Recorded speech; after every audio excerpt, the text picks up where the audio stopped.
The Joe Rogan Experience.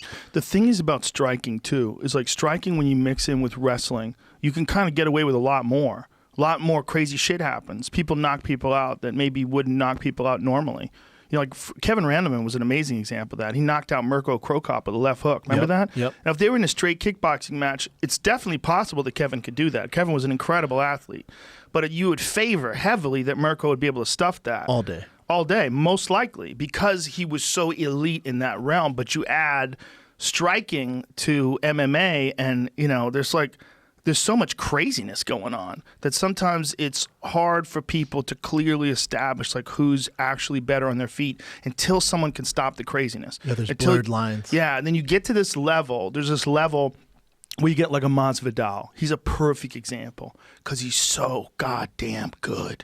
He's so smart. He's so technical, and he finds these openings that maybe other people don't see, or maybe they can't get to where those openings are, and he finds those. So you think you're doing good. You think you're doing good, but he's waiting. He's waiting for the moment where he sees this spot that he's been looking at, and boom, he cracks Darren Till with that step-in left hook and puts him out. You put a fucking animal like Darren Till out cold? Come on, man. I think John's one of those guys, too. Like, we kind of, because of his last few opponents, everyone's like, God, maybe he's older. He's lost a step. I watch and I go, oh, he's playing with his food. He's playing with his food. It's not. I'm not disrespecting those guys who he's fought or Dominic Reyes who he's gonna fight. But for John, you look at his legacy and the legends that he's fought. It's tough for him to get up for the challenge. So he's playing with his food right now.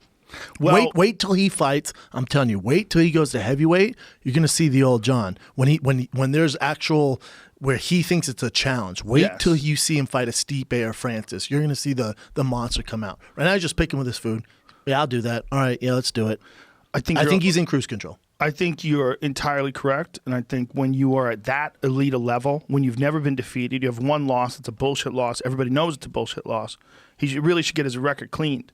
That should be something that they cleared him with this whole picogram shit. They found out that we just have this new ability to measure substances in the most minuscule amounts that it's so ridiculous that just some random sort of vitamin that has some contaminant, one millionth of a fucking gram or whatever the hell it is. Water or dick pill or protein, whatever the fuck you're eating. All kinds of shit test positive that's not a drug. It's not like someone's cheating. It's just, so they cleared him on that, right? USADA makes this whole statement about the new way they're viewing this stuff because the fact their equipment's just amazing. You can't hide from them Shout anymore, out to USADA, though. Yes, I like that USADA went, yeah, it's so good, and it's you ridiculous. guys are flagging, we're going to back off. Yep. And I like that they learned from it. I love it. I love that they did the same with marijuana. They realized, like, we're not dealing with a performance enhancer. As long as these guys aren't fighting high, it's just like helping them sleep and relax. It's not helping anybody in terms, it's like not making them stronger or faster.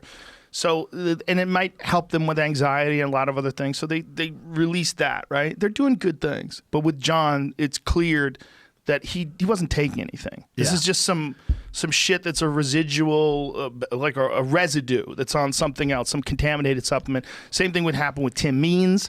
Tim Means got busted the same way. They dragged it out with him for months. There's a lot of guys. When he was at his peak, really. I know, When he was peaking in the UFC, and he was one of the most interesting welterweights. All of a sudden, boom, he gets a suspension from tainted supplements. You look at the guy, he's not a fucking steroid user. Dude, how about Tom Lawler? Yes. Lost his career. Josh Barnett. I know. Same thing. And people are upset, but if you're USADA, you're like, we don't know what to tell you, dude. Like, we're trying to move forward and get better. Right. It sucks for those guys, and I feel so terrible for those guys. But for USADA, like, our bat, we learned, though, man. There's nothing you can do. The thing is, USADA has a long career. You know, when you got a guy like Tim Means or a guy like Josh Burnett, there's a window. Well, Josh has had an extremely long window, obviously, youngest ever UFC heavyweight champion. The longest, yeah. But that extremely long window, I mean, it's going to come to a close, and they took away a large chunk of it for something that turned out to not be accurate. But they're going to last a long time. These guys, like, they say that, like, at their peak, the best fighters have 9 years at their peak. God, that's a long time. It's a long time. The only guys who really hit that 9-year stride at peak form, I think, is like Anderson, Fedor. There's like a few like real legends. GSP, obviously. GSP. John, obviously.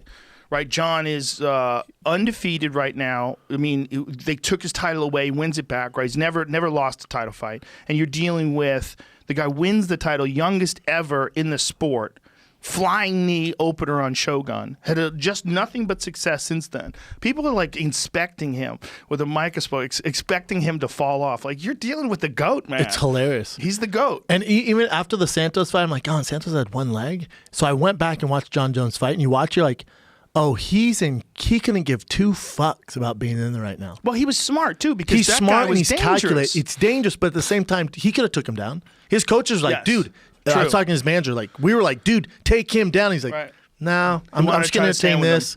And he won. It's hard for him to because you look at the resume of guys he's beat, and then they're like, again, it's not a knock on Don McRae, it's not a knock on Corey Anderson or Anthony Smith, but you're like, here's Anthony Smith, and John's like, all right, yeah, let's do it, man.